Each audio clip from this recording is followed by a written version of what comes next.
আলহামদুলিল্লাহ, আপনাকে অনেক ধন্যবাদ। আজকে আমরা এখানে যারা এসেছি তারা ঢাকার ১৪ নম্বর আসনের ব্যারিস্টার আহমেদ বিন কাসেম আরমান ভাইয়ের সমর্থক।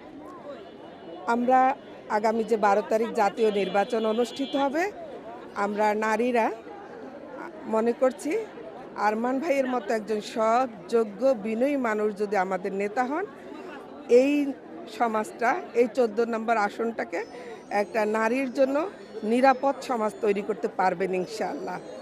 এই আশায় আমরা আরমান ভাইকে সমর্থন দিতে চাই এবং সেদিন ব্যালটের মাধ্যমে আরমান ভাইয়ের মতো একজন ত্যাগী, সংগ্রামী, নির্যাতিত, মজলুম মানুষটাকে আমরা আমাদের রাহবার হিসেবে পেতে চাই। আমরা এই ধরনের মানুষকে এই দেশের প্রতিনিধিত্ব হিসেবে দেখতে চাই, যাদেরকে যত জুলুম করা হোক, দমন নিপীড়ন করা হোক, তারা দেশের জন্য কাজ করবে। আমি ঢাকা ১৬-এর ভোটার, তারপরেও শুধুমাত্র ব্যারিস্টার আরমানকে সমর্থন দেওয়ার জন্য এখানে এসেছি।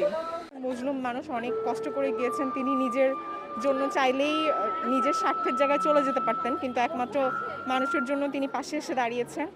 আর জামাত হচ্ছে অনেক বছর ধরে ইনসাফের জন্য কাজ করে যাচ্ছে, তারা ভিতরে অনেক কাজ করেছে, মানুষের পাশে ছিল এবং ইনশাল্লাহ তারা আগামীতেও থাকবে বলে আমি আশা করি। আমরা চাই দেশটা ভালো থাকুক, আমাদের এটাই কাম্য।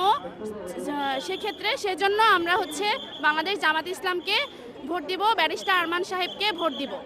আমি আমাদের দেশটাকে ভালোবাসি, আর দেশকে ভালোবাসার জন্য অবশ্যই দেশের জন্য চাচ্ছি দাঁড়িপাল্লায় আসুক, কারণ দাঁড়িপাল্লা শুধু জামাত ইসলামের বিজয় না, এটা 18 কোটি মানুষের বিজয়। আমরা অবশ্যই দাঁড়িপাল্লাকে ভোট দিব আর আরমান ভাইকে ভোট দিব, কারণ আরমান ভাই এই ন্যায় বিচারেরই একটা হলো স্যাম্পল। উনি 8 বছর আয়না ঘরে ছিল, উনি সকল প্রকারের জুলুমের শিকার হয়েছে, উনি শুধু না, ওনার পরিবার সহ, এবং উনি একজন ন্যায় শাসক হবে। এই জন্য আমরা আরমান ভাইকে ভোট দিব। না, আমাদের কোনো ফ্যামিলি কার্ড লাগবে না, আমরা ইনকাম করে খাই, আমরা মহিলারা ইনকাম করতে জানি।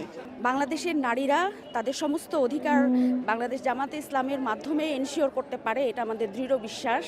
আমরা দেখি বাংলাদেশ জামাতে ইসলামী তাদের দলীয় ফোরামেও নারীদের অধিকারের ব্যাপারে খুবই তারা বোল্ড পজিশন রক্ষা করে চলেছে।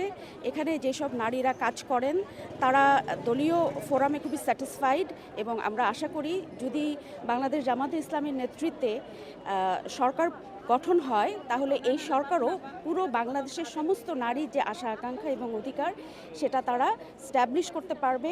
নারীর সব জায়গায় নারীর যে পজিটিভ অংশগ্রহণ, ইতিবাচক যে অংশগ্রহণ, সেই ইতিবাচক অংশগ্রহণ বাংলাদেশ জামাতে ইসলামের মাধ্যমেই নিশ্চিত হতে পারে, এটা আমাদের দৃঢ় বিশ্বাস।